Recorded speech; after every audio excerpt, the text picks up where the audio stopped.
Армысыздар қадірлі қауым.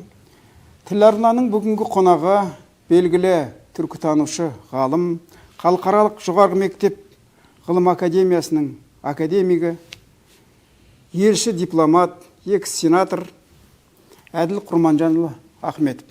Әділ аға, тіл арнаға қош келдіңіз. Қош болдық. Кез келген азаматтың қалыптасу отбасынан басталады. Сіз елге белгілі тұлғасыз. Қандай отбасында дүниеге келдіңіз? Қайда өстіңіз? Содан бастасақ. Енді әрбір азаматтың туған жері ыстық қой. Егер бүгінгі күннің тұрғысынан қарайтын болсақ, қазіргі Алматы облысының Райымбек ауданының орталығы Нарынқол деген ауыл бар ғой, село. Сол жерде туған 1941 жылы екінші дүниежүзілік соғыс басталып қалған кезде туыппын. Сол кезде жаңағы әкем 4 ағайын деді, 4-еуінде фронтқа алып кетіпті. Мен ол кезде 6 айлықпын.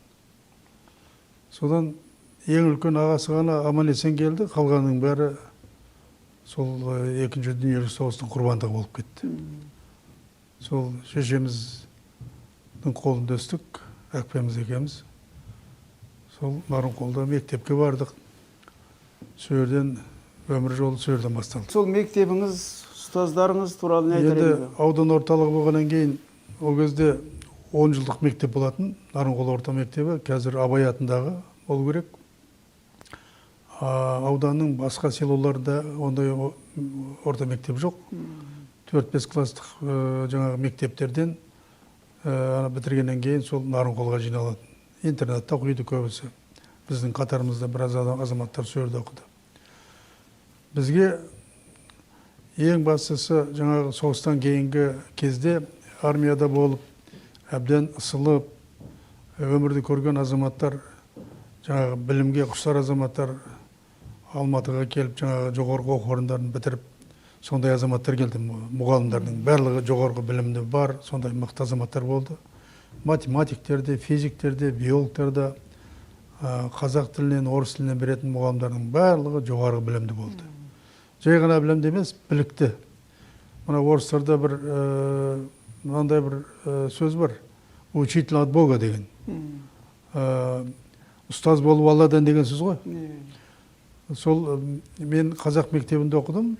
Қазақ тілінде маған қазақ тілінің бүге-шігесіне дейін грамматикалық категориялардың барлығын түсіндірген, септіктің не екенін, жіктіктің не екенін, сөйлемнің қандай түрлері бар екенін, мынау бүкіл грамматикалық категорияларды үйреткен Захан Ашимова дейтін апамыз болды. Керемет мұғалім болатын. Сол кісі бүкіл қазақ тілінің жіліктеп тұрып түсіндіретін. Сөйлемнің қандай түрі болады? Жай сөйлем, салалас сөйлем, сабақтас сөйлем дейміз ғой, құрмалас сөйлем. Осылардың барлығын жаңағы миымызға, кәдімгі басымызды ашып құйып бергенде құйып беретін. Менің кейін филолог болуыма, меніңше сол Захан апаның берген білімі өте үлкен іргетас болды деп айтуымыз керек. Ол кісі бертінде осы бірнеше жыл бұрын ғана 90 үстіне келіп өмірден өтті. Ылғи байланыста болдық. Ұстазыңызбен байланысты Енді бар екенсіз. математиктерде басқалар да мықты болды, бірақ мен мына мектепті бітіргеннен кейін жоғарғы оқу орнына барамыз деп талпынып жүргенбіз ғой. Ол кезде бір кеңес одағының кезі ғой. Бір комсомол пионерден өткенбіз, комсомолдан өткенбіз, сол комсомолдық бір бастама басталды. Биылғы бітіретін жастардың барлығы 58 жылы. Шөп шабысқа барады деген. Енді елдің бәрі кетіп отқан соң сен бөлек кете алмайсың ғой. Топпен бірге мен де кеттім. Сол Нарынқолдың солтүстік жағында Текес деген өзен бар. Текестің бойында Жабыр деген қырат шөп шабатын жер бар. Сол жерге алып кетті мені. Ана оқу жайына қалды. Мектепті жақсы бітіргенбіз. Бірақ неге екенін білмеймін, бір күні жаңағы мая салу үшін 4 атпенен бір тарақ сияқты, екі жағы тарақ сияқты сырғытпа бар ғой. Орысшасы балакуша. Сонымен шөмелелерді жиып әкеп, жаңа маяның түбіне әкеп үйеді ғой. Сөйтіп сол шөмелелерді жиып алып келе жатқанда анау аударылды жаңағы сыр құрылғы. Екі жағы тарақ сияқты. Мен жаңағы үстінде тұрдым, кәдімгі сырғанап мәз болып келе жатқанмын ғой. Аударылып кеткенде бұрқ ете қалды. Сөйтсе, жаңағы екінші аудаған екінші жағындағы тістері 30 сантиметр жерге қара топыраққа кіріп кетіпті. Содан анау аттың үстінде отырған балалар сүйреп келе жатқан аттан жүгіріп түсіп, келіп мені шығарып алды. Енді ойланасың ғой, ойпырмай, мынау қазір бір 10 сантиметр қиыс кетсе, миыңды шашып кетеді. Аман қалғаныма қуанып өзімше, бет-аузың бәрі топырақ. Сөйтіп, кешкісін қосқа оралдық. Ары ойланып, бері ойланып, жоқ, мен бүйтіп жүрсем өліп қалады екенмін. Кім біледі ажал қайдан келетінін. Мынау бір сұмдыққа тап болдым ғой дедім де, бір атты ерттеп мініп алдым да, 30 километр жердегі Нарықолға түніменен жүріп кеттім. Түннің бір уақытында үйге келдім. Анам үйде болатын, сол анама бәрін түсіндіріп айттым. Осылай бір ажалдан қалдым.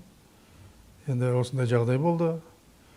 Жаңағы бригадирге де, ешкімге де ешқандай хабарласпай, бір атты мініп алдым да, былайша айтқанда қашып кеттім дедім ғой. Тентектік жасадым деген сияқты ғой. Содан кейін ойпырмай, аман қалғаныңа Аллаға шүкір деді. Сонымен айттым, енді оқуға бір талпынып көрсем қайтеді. Сізбен сондай мақсатпен оралып келдім үйге деп едім. Ол ойың жақсы екен деді. Бірақ Алматыны өмірімде көрмегем. Жоғарғы оқу орындарының бәрі Алматыда ғой. Содан ол кісі ойланып айтты. Олай болса, өзінің абысыны бар болатын, менің әкем ең кішісі болатын. Сол тете ағасының әйелі, енді ол кісіге жасы үлкенде, кішкене абысындар ғой енді. Сол Бөбіш ападан барып сұрайық, өйткені сенің ол жердегі Әшір ағаң, жаңағы менің әкемнің ағасының баласы ғой. Сол Алматыда досы бар деп еститінбіз. Сол Әшір ағаң алып барсын, сен Алматыны көрмегесің, қалай жалғыз өзің бір алмайсың ғой деп. Қойшы енді сол келіссөзді тез жасап, Әшір алып келді мен Алматыға. Емтихан тапсыруға 3 күн қапты сөйтсек. Содан Алматыға баратын қонақ үйде жоқ, әйтеуір бір танысының үйіне келіп түстік. Сөйтсем, мынау милиционер екен, енді МВД-де істейтін жігіт екен, Талдыбай аты. Кеше жақын сол шайшып отырғанда сұрады, әділ сен қай оқуды таңдадың деп.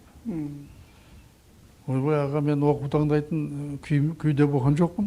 Кеше ғана шөп шабыстан кеттім мен. Осы жерде жақын арада оқу орны бар ма дедім. Сіздің үйге жақын? Сіздің үйге жақын, маған әйтеуір адаспай баратын. Алматыны білмеймін ғой. Сөйтсем, қазіргі аэровокзал бар ғой? Сол жерде тұрған үй ғой.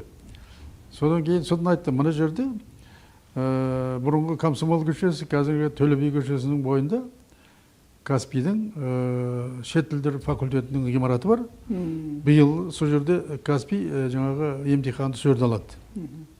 Ең жақын жері сол, жаяу барсаң 12 минутта барасың еді. Мен қуанып кеттім.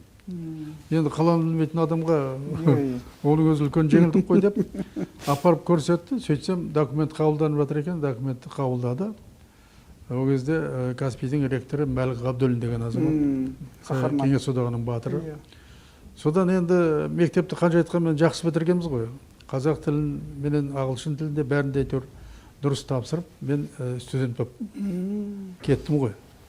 Сіз ағылшын тілінің маманы болам деп шықтасам түсіме кірмеген, бірақ маған ойым былай ғой, биыл түспесем келесі қаламен танысайын деп келген адаммын ғой.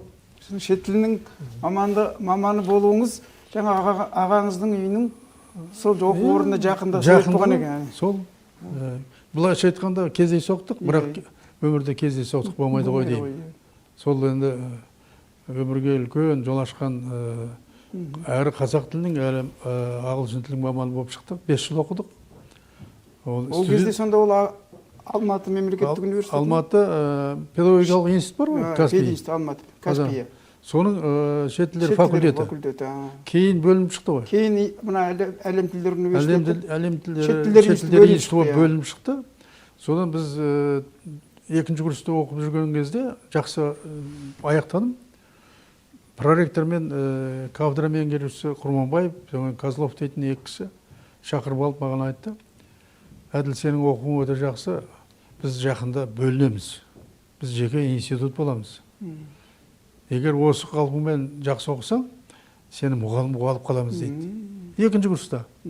Енді ол адамға қанат бітіретін дүние ғой. Екінші курста. Содан барлығын былай қойып, тек қана білім алуға барлық күшті салып, өзі 5 жыл оқу болатын, 5 жылды сол жақсы аяқтап, айтқандай жаңағы бөлініп шықты. Алматы шет тілдер институты болды. Соған мені де жеңгең екеуміз бір класста оқыған, бір партада отырғанбыз. Ол да менімен бірге әрі ағылшын тілі, әрі қазақ тілі маманы. Екеумізді бірдей мұғалімге алып қалды. Сөйтіп студент болып кіріп, кейін ректор болып аяқтадым ғой. Иә, өзіңіз басқардыңыз сол университетте. Кейін оны шет тілдер институты емес, Абылайхан атындағы әлем тілдері және халықаралық қатынастар университет жасадық қой. Жаңа еңбек жолыңызды бастауыңыз, ол екінші курста сізге басталған екен ғой, сонда уәде беріп. Анау азаматтардың мені шақырып алып, өстіп қанат бітіргені сол негізге жаңа мотивация сол болды ғой. Енді сіз осы жерде еңбек жолыңызды бастадыңыз, шет тілінің, ағылшын тілін меңгердіңіз, 5 жыл соны оқыдыңыз. Қазір аға мынандай қоғамда тенденция бар, сіздің мамандығыңызбен байланысты. Қазақ баласы, қазақ ұл қызы бала жастан кішкентай кезінен ағылшын бақшасына, ағылшын мектебіне, ағылшын сыныптарына апарып жатыр. Олар әрине ағылшын тілін жақсы біліп шығады. Бірақ сол балалардың көпшілігі өзінің ана тілінен қол үзіп қалып жатыр. Осы сіз сияқты ағылшын тілін де меңгеріп, қазақ өзінің ана тілін терең білетін мамандарды қалай өсіріп шығарамыз? Ол мен былай деп айтар едім. Оған мен осы туралы мен көп ойланатын. Мысалы үшін, ол кездегі ағылшын тілінен беретін мұғалімдердің енді қаншалықты білім беретіні белгілі ғой. Мектептегі ағылшын тілі көп болса бір 7-сіне 1-2 рет болады ғой, одан енді көп нәрсе үйрене қоймайсың. Бірақ әйтеуір әріптерді танисың, кішігірім тексттерді оқи аласың деген сияқты. Бірақ мен айтар едім, кез келген шет тілін үйрену үшін ең алдымен адам өзінің ана тілін керемет жақсы білу керек. Ана тіліндегі грамматикалық категориялардың бәрін жақсы білу керек. Егер сөйлемді талдай алмаса, морфологиялық анализ жасай алмайтын болса, жай сөйлем ба, құрмалас сөйлем ба, оны ажырата алмайтын болса, сөз таптарын білмейтін болса, жалғаулардың түрлерін білмейтін болса, сөз таптарының әртүрлі ғой енді. Осылардың барлығын мектеп, жаңағы айтып отырмын ғой, менің Зақан апам миымызға құйып берді ғой. Егер де еш уақытта шет тілін оқымаған бала шет тілін оқимын десе, егер ана тілін жақсы білген бала бар ғой, емтиханда қазақ тілінің бір сөйлемін дұрыстап талдап, қандай сөйлем екенін жаңағы бір морфологиялық анализ жасайтындай жағдай жасап, егер де сол қазақ тілінен емтихан алатын болса, сондай балалар кез келген шет тілін оқып кетеді. Мен оған мынандай мысал келтірейін. Ректор болып жүргенде, енді емтиханды ол кезде комиссия алып жүреді ғой. Әрбір пәнге 4-5 адамды тағайындайды. Сол ағылшын тілінен емтихан алып отқан аудиторияға кірдім. Сөйсем, бір көзі оттай жанған бір бала қиналып отыр енді. Көзінен байқадым. Содан кейін, бірақ көрініп тұр. Өте бір келбеті де келіп тұрған, бір жанып тұрған бала екен. Көзі оттай жанып тұр. Содан кейін, мүлай өзі көмілжіп отырған екен, мен ана кімдерден сұрадым, емтихан алушылардан. Мына бала қалай тапсырып отыр дедім. Сөйтсем айтады, біз бұған 2 қояқ деп отырмыз деп. 2 қояқ деп отырсыңдар. Шет тілін онша білмейді екен дейді. Ағылшынлы ғой. Сөйме айттым, онда кішкене тұра тұрыңдар. Мен қазір бір сөйлем берейін, қазақша. Сол сөйлемді талдасын. Біріншіден қандай сөйлем, жай сөйлем ба, жоқ құрмалас сөйлем ба, соның сөйлемнің түрлерін айтсын. Содан кейін жаңағы бір сөзді морфологиялық анализ жасатайық. Сөз таптарына байланысты жалғаулығы бар басқасы. Сол талдаған кезде ана бала ағып тұр. Өте керемет білімді бала екен. Шығыс Қазақстаннан келіпті, әлі есімде. Содан кейін мен айттым, мына бала дедім, кейін көресіздер осы қызыл дипломмен бітіреді осы университетті, институтты. Өйткені мынаның білімі, ана тілін керемет білетін бала екен. Маған қатты ұнады мұның жауаптары. Ары қарай өздерің шешім қабылдарсыңдар дедім. Сөйтсем, олар енді 5 қой алмайды, 2 қояйын деп отыр ғой. Сөйтсем 4 қойыпты. Кейін сол азамат қызыл дипломға бітіріп кетті. Сондықтан кез келген шет тілін мықты үйрену үшін ең алдымен өзіңнің ана тіліңді жақсы білуің керек. Ана тілінің категориясын білген адам кез келген шет тілін оп-оңай үйренеді. Өйткені онда да сөз таптары бар, онда да сөз таптары бар, оларда да жалғаулықтар бар, басқалар бар деген сияқты. Сонда жаңағы кебіске кигізе салғандай болады. Бір тілді салыстыруға да мүмкіндік болады дейсіз. Сондықтан бізде кейде бірінші күннен бастап шет тілін оқытамын дегенге мен көңілім жатпайды. Сол шет тілін бірінші күннен бастап оқытып алған балаларымызды кейін басқа тілде білім алған балалар келіп енді қазақ тілін меңгеріп өзінің ұлтының мәдениеті мен тіліне жақын бола алмай жатыр ғой. Алыстап кетіп жатыр ғой. Бола алмайтын себебі жаңағы ана өзінің ана тілінен хабар нашар ғой. Ана тілі тек қана тіл емес қой, ол бүкіл салт дәстүр, бүкіл елдің тарихы, бүкіл мәдениеті сол тілдің ішінде ғой. Ол жастарға сол бәрі сіңу керек. Мектепте оқып жүргенде осының бәрі жақсы сіңсе, ары қарай бұл үлкен іргетас, баспалдақ, ары қарай тез дамып кетеді. Бүгінгі ата-ана балаларымыз неғұрлым ерте жастан шет тілін оқыса, көп нәрсеге қол жеткіземіз деп санайды. Енді мына оның соншалықты ғылыми тұрғыдан дұрыс емес екеніне мысалы өзіңіз куәсіз. Жаңа келіп ағылшын тілін мектеп бітіріп келгеннен кейін таңдап түскеннің өзінде сіз ағылшын тілін ешкімнен кем білмейтін сол саланың маманы болып шықтыңыз. Солай. Сондықтан бізге жастарға, ата-аналарға бұл жөнінде ойлану керек. Ең алдымен өзіміздің тілімізде білім беріп, шет тілдерін кейін үйретсек те, көштен қалмайтынымызға өзіңіз куә болып отырсыз ғой. Қазақ тілі өте бай тіл ғой. Қазақ тілінің грамматикасы, мысалы үшін неміс тілінің грамматикасы сияқты өте күрделі. Солай ғой. Дүниедегі ең оңай тіл ағылшын тілі. Мұнда жаңағы грамматикасы өте жеңіл. Жаңағы сөздерді бұлай рет-ретмен қоя қойсаң сөйлем шығады. Бір сөзді бұлай қойсаң сұраулы сөйлем, бұлай қойсаң хабарлы сөйлем дейміз ба, сондай болып шығады. Ал енді қазақ тілінің грамматикасын жақсы білетін азаматқа ағылшын тілі қазақша айтқанда шемішке. Оп-оңай. Енді 5 жыл оқығанда бізге мысалы үшін жаңағы үйге тапсырма беретін 30 бет ағылшын тілді оқып келесің, содан кейін оқыған кітабыңның сол 30 беттен жаңағы баяндама жасайсың ғой. Мазмұнын айтасың. Кейбір балалар қиналады. Өйткені қиналатын себебі қазақшада кітап оқымаған болып тұр ғой. Қазақ тіліндегі грамматикалық категорияларды білмейді, ана тілді игере алмайды. Мен бір мысал айтайын. Бізді институтқа қабылдаған кезде Мәлік Ғабдуллин жаңағы ректор өзі қабылдады ғой документті. Содан кейін маған сұрақ қойды: «Әділ, сенің Алматыда пәтерің бар екен ғой?» «Жоқ, пәтерім жоқ». «Мына жерге жазып қойыпсың ғой, жатақхана керек жоқ» деп. «Ой, ағай, мен білмей қалдым. Уақытша пәтерге тұрғам, сол енді қазір керек жоқ дегенім ғой» дедім. Сөйтсем күледі. Мен түсінем, дұрыс айтасың. Бізде жатақхана аз, бірақ енді мінекей сен қабылдандың. Егер жақсы оқысаң, бірінші семестрде көп адам екшеліп қалады да, біраз адам оқи алмай кетіп қалады да, жатақхана босайды, сонда орын аласың мен. Айтқаны келді. Мен бірінші семестрден кейін толыққанды студент болып шықтым. Жатақханаға ие болдым.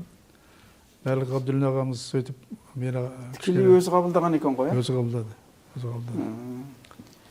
Енді осы жоғарғы оқу орнына осылай келдіңіз. Одан кейін ғылымға қалай келдіңіз, Әділ аға? Ғылымға өте дұрыс сұрақ қой. Мына ғылым өзі кейде титтен нәрседен басталып кетеді екен.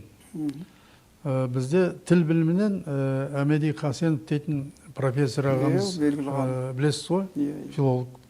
Сол кісі лекция оқып тұрды. Табу мен эвфемизм деген тақырыпқа лекция оқып тұр.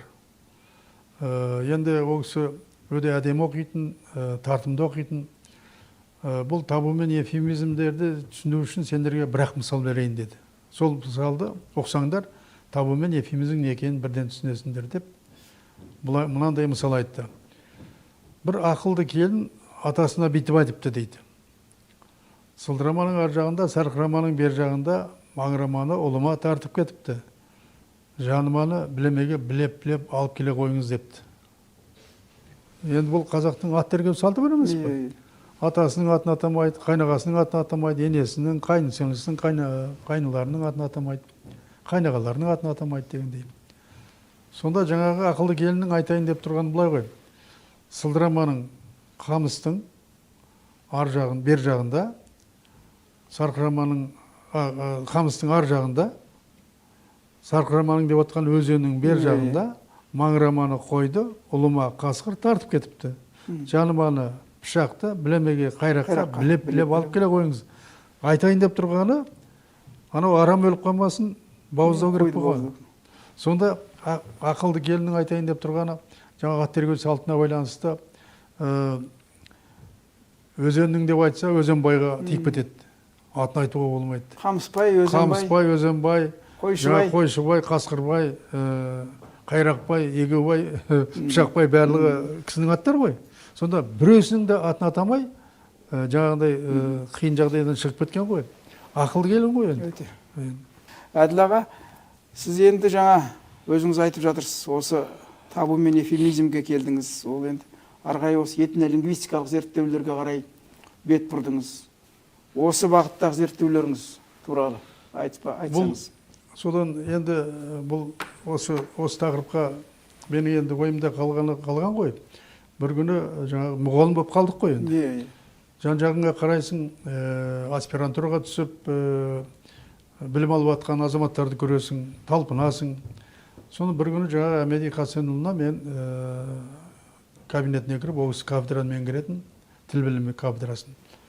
Әмеди Қасенұлы, мен сіздің шәкіртіңізбін ғой. Кезінде табу мен эвфемизм туралы сіз лекция оқып, сонымен көкейімде қалып қалды. Егер мүмкін болса, осы тақырыпты мен зерттесем, кандидаттық диссертацияға, аспирантураға барым келеді дедім. Ал кісі қаратты, әділ өте жақсы, талабыңа нұр бітсін, талабың жақсы екен. Менің қазір лекциям біткеннен кейін тіл білім институтына барайық. Ол жерде Шора Сарбаев деген ағаң бар, ғалым, тілші. Енді кейін сленкор болды, академик болды. Ол кісі әрбір жаңағы диссертациялық тақырыптардың бәрінің тізіп қояды. Сол кісіге барып ақылдасайық, тақырып бос па екен, бос емес па екен, соны білейік деді. Сол лекциясы біткеннен кейін тіл білім институтына бардық. Шөкеңнің кабинетіне кірдік, соны мені таныстырды.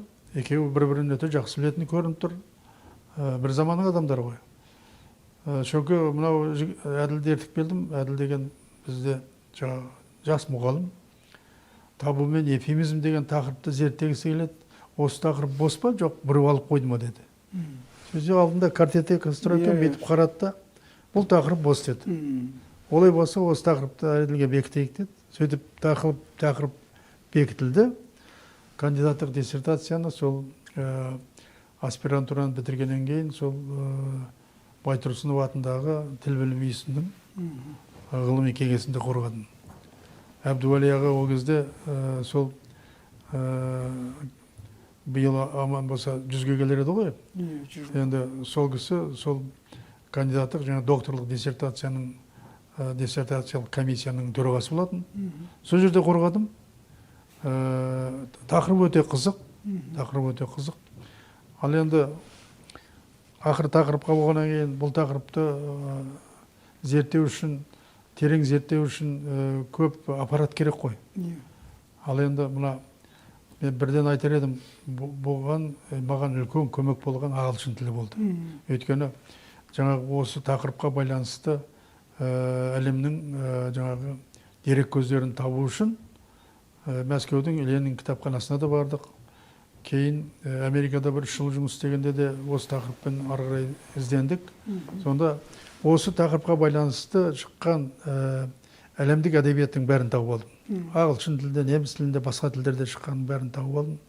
Соның арқасында жаңағы ғылыми аппарат кеңіді, жақсы қалыптасты. Соның арқасында бірінші диссертация қазақ тіліндегі табу мен эвфемизмдер, ол кандидаттық диссертация болды. Одан кейін докторлық диссертацияны мен америкалық университеттердің 6 айлық тегінен қорғасам ба деген ойым болып, Әбдуәли Туғанбайұлына ұсыныс жасап едім. Ол кісі маған бір керемет ақыл берді. Әділ, сен ол тақырыпты зерттей бер деді. Сен іргетасын қаланды ғой, қазақ тіліндегі табу мен эвфемизмдерді зерттедің, жақсы диссертация қорғадың.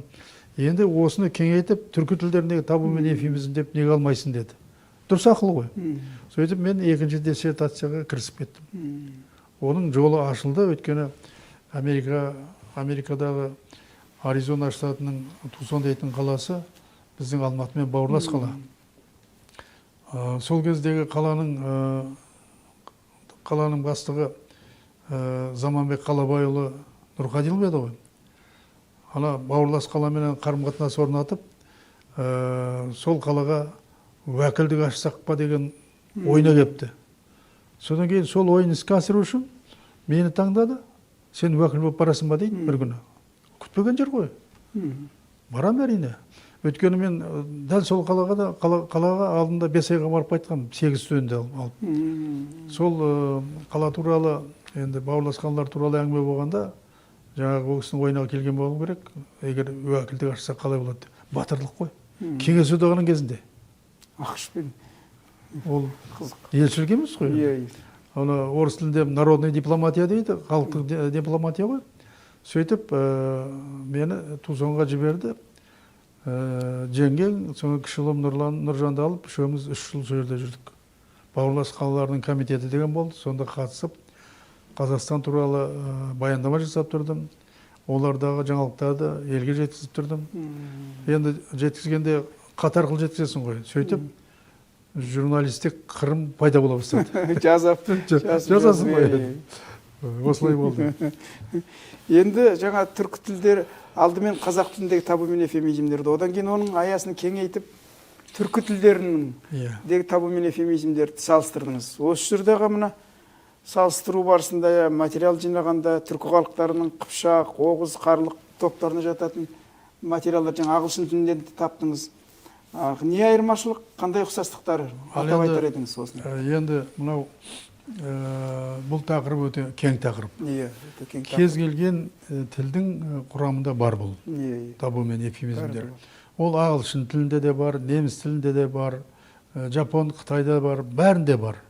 Бірақ олардың бір-біріне ұқсастығы да бар, айырмашылықтары да бар. Өйткені мәдениеттер әртүрлі ғой, ерекшеліктері де бар. Ал енді мен бұл тақырыпқа кірген кезде жаңағы ғылыми аппаратын тез тауып алған себебім ағылшын тілінің әсері өте үлкен болды дедім ғой. Эдуард Тейлор дейтін ғұлама ғалым бар. Ол британдық ғалым. Соның 4 томдық кітабы бар. Осы табу мен эвфемизмдерге байланысты. Этнографиялық зерттеу. Онан кейін Зигмунд Фрейд дейтін ғалым бар. Оның Тотем және табу деген кітабы бар. Сол сияқты діни салт дәстүрлерге байланысты табулар бар. Енді жаңа Әбдуәли Туғанбайұлына айтып қалдық қой. Ол кісі ғұлама ғалым, енді өзіңнің де, менің де ғылыми жетекшім ғой ол кісі. Биыл тірі болса 100-ге келер еді, аруақ риза болсын, ғұлама ғалым еді ғой. Сол этнолингвистикалық зерттеу, сол кісінің де бір саласы ғой. Этнолингвистика деген саласы. Терминология болса, ол да сол кісінің бір саласы еді ғой. Мінекей, терминология саласынан өзің іргелі ғалым дәрежесіне көтерілдің. Этнолингвистикалық зерттеулерге келетін болсақ, менің жаңағы табу мен эвфемизмдерді зерттегенім бұл этнолингвистикалық зерттеу. Және америкалық университеттердің де 6 айлық тегі этнолингвистикалық зерттеу. Оның сыртында жаңағы викингтердің ізімен дегенде кітаптың тұсауын кестік қой.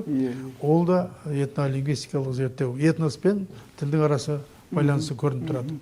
Енді сол жаңа өзің айтпақшы, якут сақалардан бастап, анау Еуропадағы гагаузға дейінгі бүкіл түркі халықтарының бәрінің бәріндегі табу мен эвфемизмдерді мен іздедім. Оталып түстім десем болады.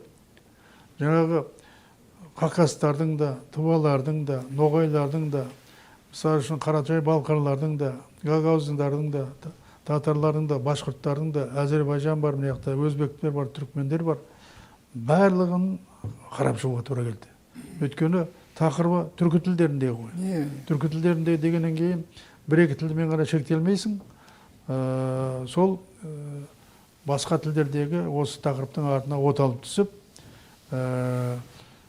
кейін осыдан 1-2 жыл бұрын жаңа диссертация қорғап атқанда маған академик ағаларымыз айтқан, Әділ, сен мына тақырыпты жақсы зерттепсің, біз риза болып отырмыз, енді осының табу сөздердің, тыйым сөздердің сөздігін жасасаң дұрыс болар еді деп. Сол ойымда жүрген, зейнетке шыққаннан кейін жаңағы түркі тілдеріне, түркі әлемінің ырым тиымдары деген 600 бетке жетер-жетпес, сол 595 бет екен.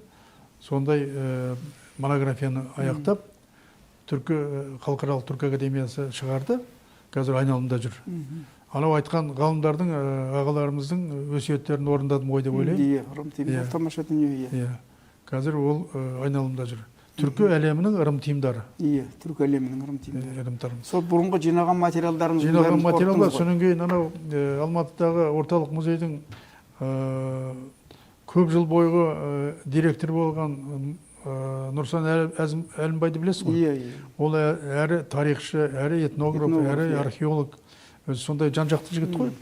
Сол жаңағы қазақ тіліндегі категориялардың бір энциклопедиясын жасады ғой. 5 томдық жасады. 5 томдық.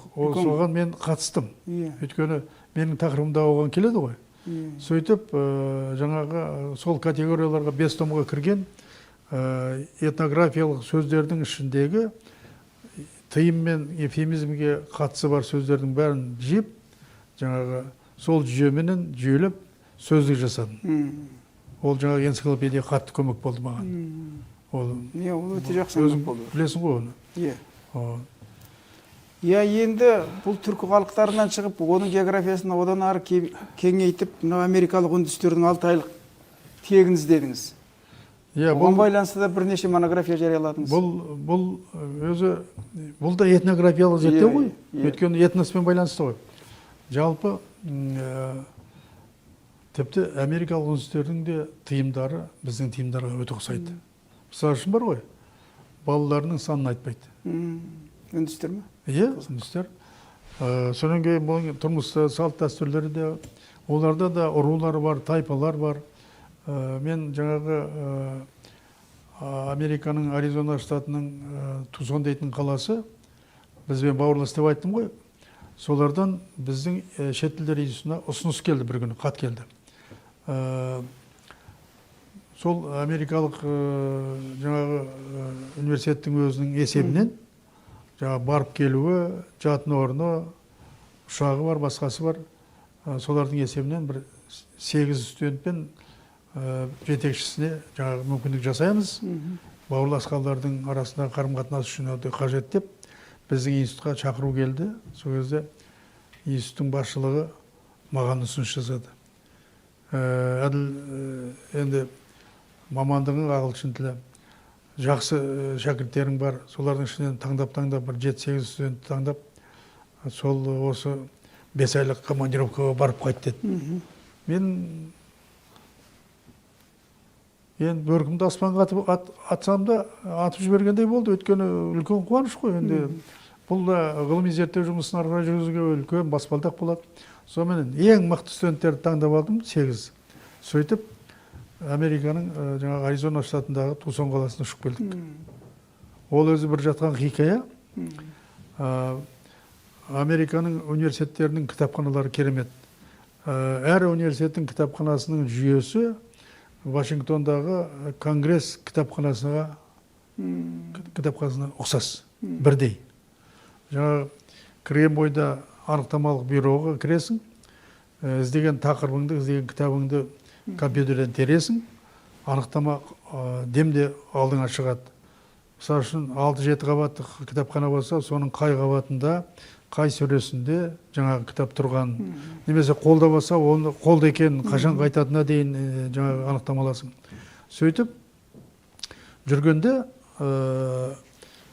маған Аризона университетінің ректоры ұсыныс жасады. Сіздер осы жерде біраз боласыздар, енді бауырлас қарым-қатынас жүріп жатыр. Бізде қазақ тілін оқуға талпынып жүрген біраз студенттер бар еді. Соған сабақ бермейсіз ба қазақ тілін? Мамандығыңыз кеп тұр ғой деді. Жарайды. 8 сағаттық жүктеме берді аптасына. 22 ба, 24 ба сондай жастар менің сабағыма келіп жүрді. Сөйтіп, бір күні ойламаған, күтпеген жерден 67 жасар Дисаур деген азамат келіп тұр, ақсақал. Жаңағы аудиторияға кіріп отыр, студенттердің қасында.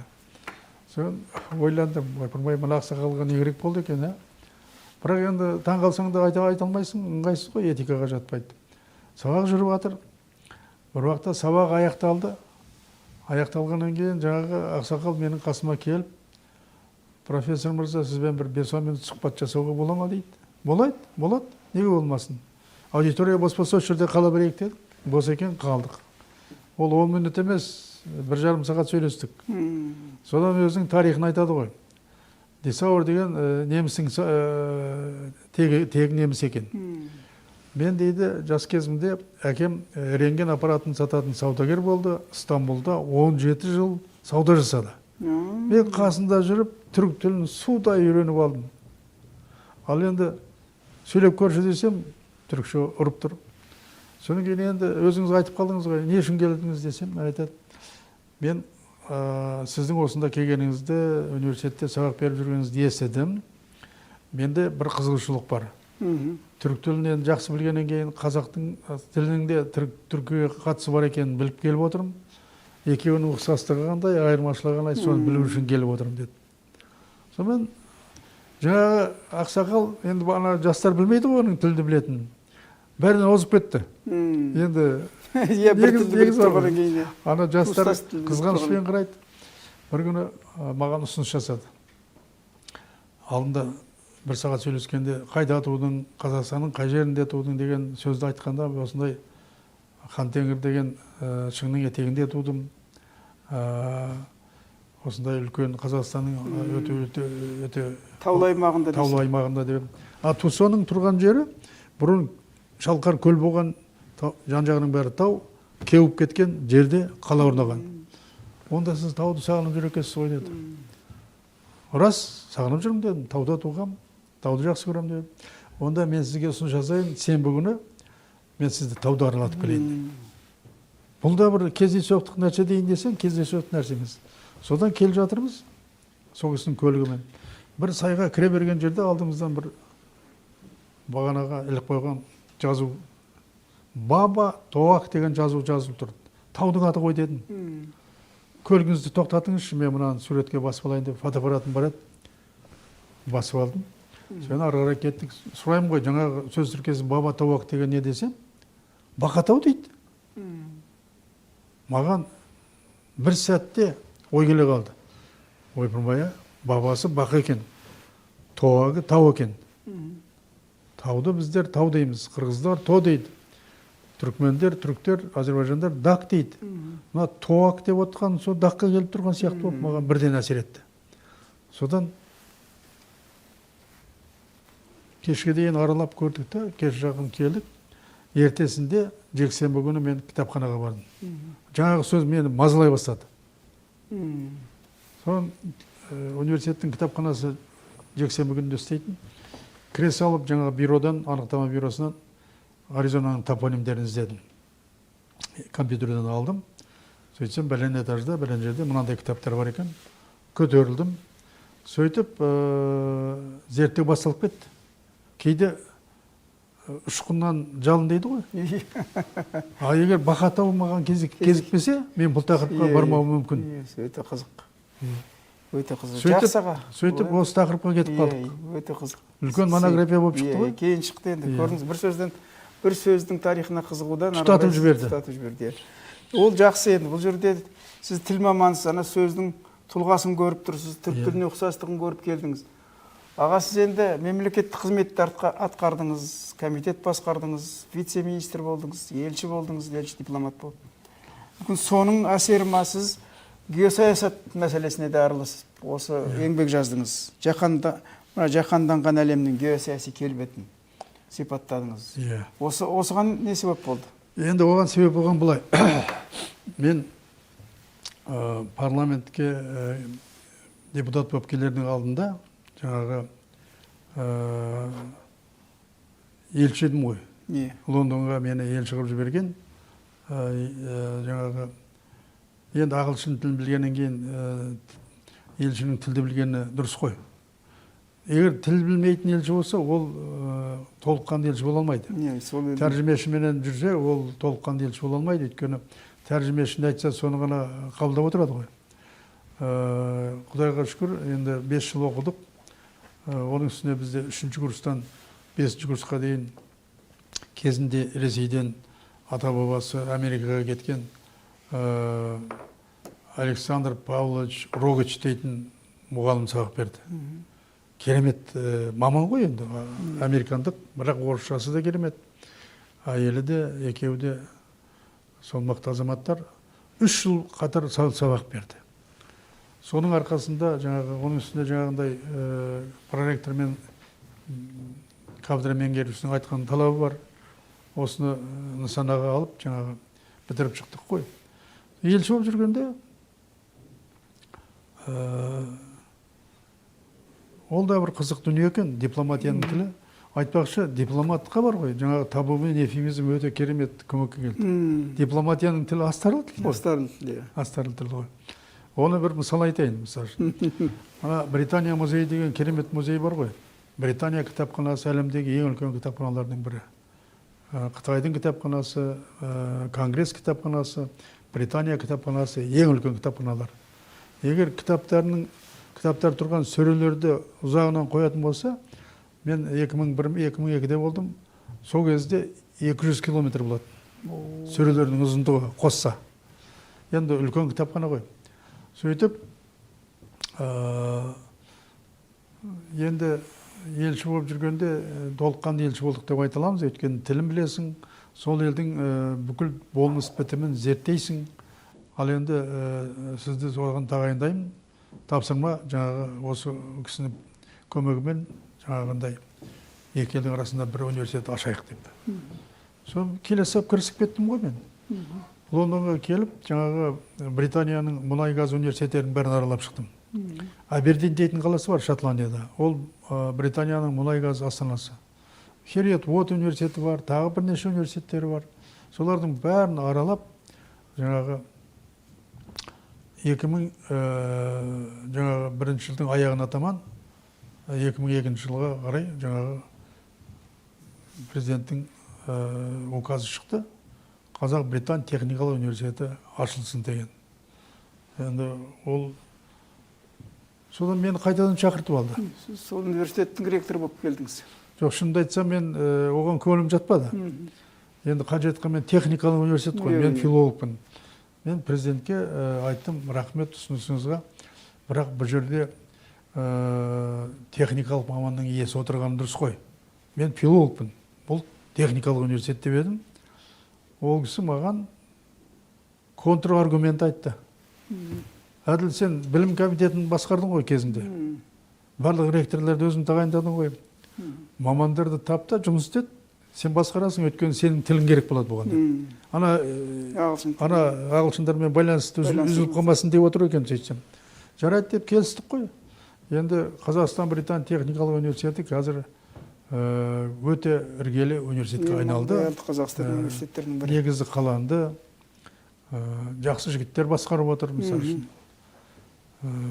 Мұнай-газ саласынан, финанс саласынан кейбір әлгі 2 диплом беретін жағдайға дейін көтерілді. IT саласынан мамандар даярлайды. Қаржы саласынан мамандар даярлайды. Осындай мұнай мен газ саласы өзінше. Сондай университет болды. Әділ аға, сіз білім саласында қызмет еттіңіз, ассистенттен ректорға шейін өстіңіз. ғылым комитетін басқардыңыз, одан кейін елші болдыңыз, халықаралық университеттің негізін қалап, оны басқардыңыз. Одан кейін мына заң шығару органына келіп сенатор болдыңыз, сенаттың депутаты болдыңыз. Осы өмір жолыңызда үлкен қызметтер атқардыңыз. Жалпы кез келген қызметтегі тілдің рөлі, тілдің атқаратын орны, тіл деген құрал ғой, қай жерге салсаң да тіл сол құралды шебер пайдаланатын адам кез келген мәселені шешуге мүмкіндік алады. Әрине. Осы жөнінде не айтар едіңіз осы? Тілдің өміріңіздегі рөлі. Енді менің өмірімде, мысалы үшін, бүкіл биографиямда ағылшын тілінің рөлі өте үлкен. Мысалы үшін, білім комитетінде қызмет жасап жүргенде, бір күні өкіметтен телефон соғылды. Америкадан бір топ эксперттер келіп жүр екен Қазақстанға, білім саласына байланысты айтатын ақыл кеңестері бар екен. Соны қабылдаңыз деді, өкіметтен телефон соғылды. Ол кезде Алматыда қазіргі әкімшілік отыратын ғимараттың 6-шы этажында отыратынбыз. Қырымбек Елеулі Көшербаев министр болатын. Бірнеше министрліктер бәрі қосылып кетіп, комитет болып кетті ғой. Білім министрлігі, білім комитеті, мәдениет министрлігі, мәдениет комитеті, денсаулық сақтау, ол да комитет. Туризм, спорт бәрі комитет. Содан бірақ ат өзгергенмен зат өзгерген жоқ. Жүктемесі сол қалпында қалды. Енді шынды айтуым керек, қиналып жұмыс істедік. Сенбі жексенбі дегенде ұмыттық дейсіз. Ұмыттық қой. Өзіңде мемлекет қызмет істедің білесің ғой. Сонымен бір күні жағындай телефон соғылды, осындай бір топ эксперт келіп отыр. Ертең таңертең сағат 10-да сізде болады деп. 5-6 адам келді. Ағылшынша сөйлесіп отырмыз. Сөйтсем жаңағы өзі комиссия сияқты бір топ. Топтың басшысы маған айтады, сіздерде мемлекеттік стандарт деген бар ма деп. Бар деді. Бар. Барлық жоғарғы оқу орындары мемлекеттік стандарт бойынша жұмыс істейді. Мен сізге ұсыныс айтайын, сол стандартты алып тастаңыздар деді. Оның орнына не болады десем, ештеңеге керек жоқ дейді. Содан кейін бірден мемлекеттің тапсырмасы бойынша келіп отырғаннан кейін, жақсы, мен ойланайын, біздер ойланайық, бұны талқылайық деп жаңағы шығарып салдым. Ал шындығында, егер де біз стандарттың бәрін алып тастасақ, сонда не болады? Сонда мен ойлап қалдым, біздің білім жүйеміз құрту үшін келген адамдар ғой, көмектесу үшін емес деп. Бірақ олардың ақылын алған жоқпыз біздер. Өзіміз басқа жұмыстар жасадық қой. Компьютерлендіру, мысалы үшін, жаңағы тест жүйесін енгізу деген мәселе сол кезде болды. Енді одан кейін жаңағы елшілікке ол да тілдің тілсіз ештеңе болмайды. Сол елдің мәдениетін, тілін білетін адам ретінде сізді елшілік тағайындады. Ол кезде тілін білмесең, ешқандай жұмысың жүрмейді. Бізге ондай тапсырма болған жоқ. Мен бірақ 7-8 дипломатым болды. Соларға тапсырма беретін. Жігіттер, қыздар, сендер үлкен елдің Британия империясының астанасы болған Лондон деген қалада жүрсіңдер. Бұлар өте дамыған ел. Бұлардың білім жүйесі де мықты, мәдениеті де бар, мына көлік жүйесі де мықты, банк жүйесі де мықты, барлық саласы мықты ғой экономикасының. Жолдары да мықты. Сендерге мен бір ұсыныс жасайын, осы елден не үйренуге болады? Осыны қаперлеріңді ұстаңдар. Енді кешке дейін әлгі ақпарат жазып, Алматыда да, Астанада отырып ақпарат тауып алуға болады қазір. Барлығы компьютердің ішінде тұр ғой, интернетте тұр. Осындай жағына қатты мән беріңдер. Жақсыдан үйрен, жаманнан жирен деген сөз бар деп. Өздеріңнің де білімдерің ұшталады деген сондай тапсырма бердім. Соны мен көп болған жоқпын. 2 жылдың ішінде жаңағы қосымша мен Ирландияда, содан кейін Норвегияда, Швецияда елші болуым керек еді. Швецияға мен жете алмадым. Бірақ Ирландия мен Норвегияға сенім грамотасын тапсырдым. Олар қарым-қатынас жасап жүрдік. Президенттің Ұлыбританияға сапарын, Данияға сапарын, Норвегияға сапарын ұйымдастырдық. Сол тілдің арқасында. Егер тілін білмесең, аналардың құрылымдарымен тікелей сөйлеспесең, уақыт көп кетеді ғой. Уақыт көп кетеді. Сондықтан тілдің рөлі өте үлкен болды. Ал енді Сенатқа келгенде, Сенаттың халықаралық қатынастар дейтін тұрақты комитеті бар ғой, қорғаныс саласы бар, қауіпсіздік мәселесі бар. Сол өз жерде де тілдің рөлі өте үлкен болды. Өйткені біздер жаңағы Еуропадағы қауіпсіздік және ынтымақтастық ұйымының парламент ассамблеясының мүшесі болдық. Сол ұйымның іс басындағы төрағасының мұсылмандарды шеттетумен күрес жөніндегі жеке уәкілі болдым 4-5 жыл. Анау Канададан бастап, Америкадан бастап Еуропадағы 56 мемлекеттің тең жартысын аралауға тура келді. Жаңағы жыл сайын Венаға ағылшын тілінде отчет беріп тұратын, есеп беріп тұратын болдық. Соның барлығында ағылшын тілінің көмегі орасан болды. Өте жақсы. Аға, сіз ағылшын тілін меңгердіңіз. Сол ағылшын тілі өзіңіз айтып отырғандай, сіздің қызмет жолыңызда, өмір жолыңызда көп рөл атқарды. Енді осы ағылшын тілі де бір кезде шағын ғана таралым аймағы, шағын ғана бір елдің тілі болған кезі болған. Қазір әлемге ең кең тараған саясат пен дипломатияның, ғылым мен технологияның тіліне айналды.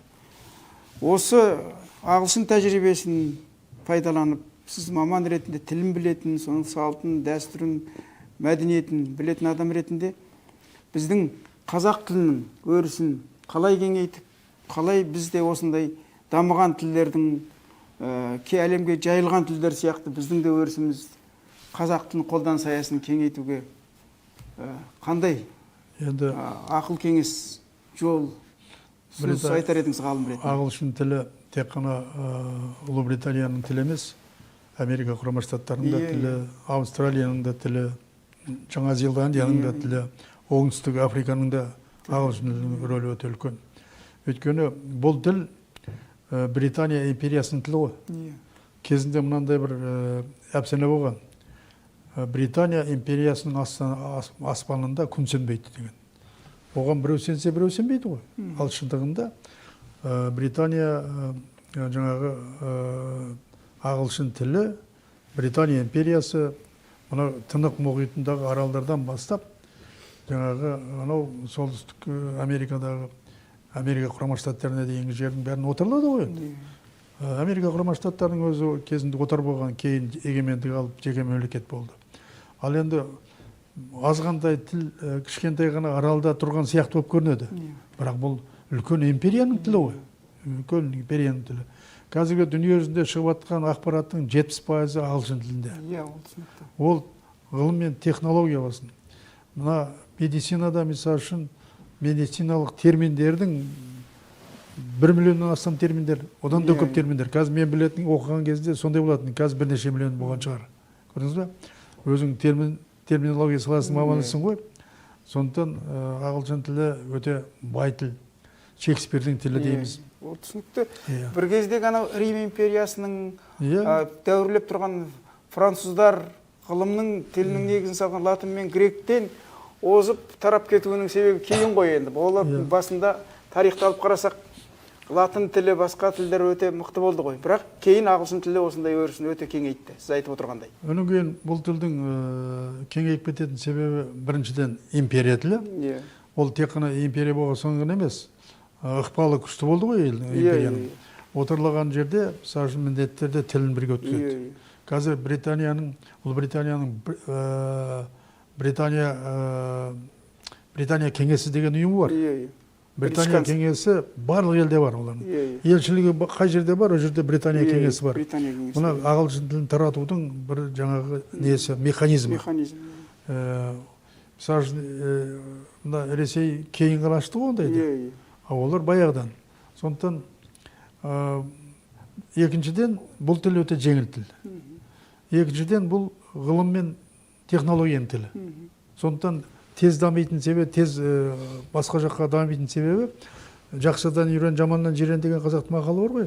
Егер сенен озып тұрса, сен одан алуға ұмтыласың ғой. Сондықтан дүние жүзінің көп елдері ағылшын тілін жақсы пайдаланады. Содан кейін Американы қараңызшы. Америка неге соншалықты қазір алда тұр? Себебі ағылшын тілі болғандықтан, тілдері ағылшын тілі ғой. Американдық нұсқасы бар, бірақ жер жүзіндегі мықты ғалымдардың барлығы барып құйылып жатыр. Жаңағы орысша айтқанда утечка мозгов дейді ғой. Жаңағы әрбір елдің мықтылары сояққа баруға ұмтылады. Өйткені Олар оған соны жағдай жасап қойған. Жалақысы жоғары. Көрдіңіз бе? Жалақысы жоғары болғаннан кейін адам тартылады ғой. Үйінің тұрмысын жақсы түзеу үшін сөйтіп барады. Жаңағы мынау Илон Маск алайық қазір. Қазіргі Трамп кеше президент болды, соның президент болуына Илон Масктың әсері өте үлкен. Ал енді сол оңтүстік Африканың азаматы ол кезінде. Содан барған. Көрдіңіз бе? Сол сияқты ғой, мысалы үшін Эйнштейн сияқты ғалымдар бар, басқа ғалымдар бар, физик ғалымдар бар, әлемдегі мықты ғалымдар, Нобель сыйлығының лауреаттарының көпшілігі Америка құрама штаттарында ағылшын тілді. Неге? Себебі бәріне жағдай жасап қойған ғой. Университеттерін мен көрдім, университеттерінің жаңағы базасы өте мықты. Барлық университеттерінің. Аризона университетінде мен болдым ғой 3 жылдай. Мысалы үшін өте керемет кампустары, кампус дейміз ғой, кампустары өте дамыған. Спорт комплекстері бар. Тамақ ішетін, жаңағы студенттердің тамақ ішетін жерінің өзі бірнеше қабат. Бірнеше қабат. Сол сияқты білімге қатты мән берген ел ғой. Сондықтан біздің де қазақ тілі мықты болу үшін ең алдымен қазақ тілінің мемлекеттік статусы әлдеқайда жоғары болу керек. Басқа тілменен қабат жүретін болса, адамымызды кеңдеп аттай алмаймыз. Енді парламентте жүргенде де қазірде байқаймыз, мысалы үшін заң шығару органдар. Ең алдымен тіл орыс тілінде, заң орыс тілінде жасалады да қазақша аударылады. Ол толыққанды заң болмайды ғой. Сондықтан мына тіліміз барлық мемлекеттік институттарда бірінші орында тұру керек. Тіл егер бірінші орында тұратын болса, мемлекеттің барлық саласы жақсы дамиды. Егер біреуге тәуелді сияқты болып тұрсаң, жақсы дамымайды. Бізде ол кемшілігіміз әлі бар. Бірақ соған ұмтылып жатырмыз ғой қазір. Енді қазақ тілі қоғамы бекар құрылған жоқ қой. Әбдуәли Тоғанбайұлы, мысалы үшін, құрметті президенті ғой. Өзің де ол салада жұмыс істедің, мысалы үшін. Тіл болмаған жерде халық та жоқ, этнос та жоқ, бәрі құриды. Салт дәстүр бәрі тіл болмаған. Бұлар қатар жүру керек. Бірақ іргетасы тіл болу керек. Әр мемлекеттің іргетасы тілі болса, ол дамиды. Рахмет аға, айтқаныңыз келсін, тіліміздің іргесі берік болсын. Бүгін келіпсіз өзіңіздің өмір жолыңыздан бастап, сол қызмет өмір жолындағы жеткен жетістіктеріңіздегі тілдің рөлін туралы өте жақсы, терең айттыңыз. Әділ аға бізге тіл арнаға келіп, осындай жан-жақты әңгімеңізді, тұжырымдарыңызды айтқаныңыз үшін сізге көп-көп рахмет. Деніңізге саулық, шығармашылығыңызға табыс тілейміз. Аман, сау болыңыз. Ел мерейі үстем, тіл тұғыры биік болсын.